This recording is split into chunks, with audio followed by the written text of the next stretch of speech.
new place, a good place. Good Oh, people, do everything. Yeah, with food. so they treated you Everything's really better. good. Wow. Seorang sandera Hamas yang baru saja dibebaskan, Edan Alexander, bertemu dengan Presiden Amerika Serikat Donald Trump. Mengutip Tribunnews.com pada Selasa 8 Juli 2025, pertemuan tersebut terjadi di Gedung Putih pada Kamis 3 Juli lalu. Dalam pertemuan itu, Alexander mengaku mendapat perlakuan baik dari Hamas selama ditawan di Gaza.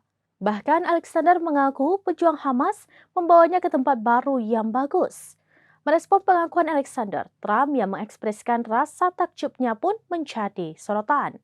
Presiden Amerika Serikat itu terkesima saat mendengar pengakuan dari sandera Hamas yang dibebaskan. Bahkan Trump secara spontan mengucapkan kata wow terkait pernyataan Alexander yang diperlakukan baik oleh Hamas di jalur Gaza. Tell the president what happened when they announced that he had won the presidency. How the treatment was. It Immediately took me changed. to a new place, a good place.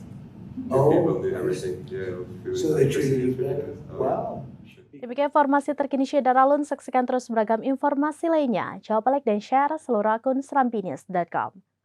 Download Tribun X sekarang, menghadirkan lokal menjadi Indonesia.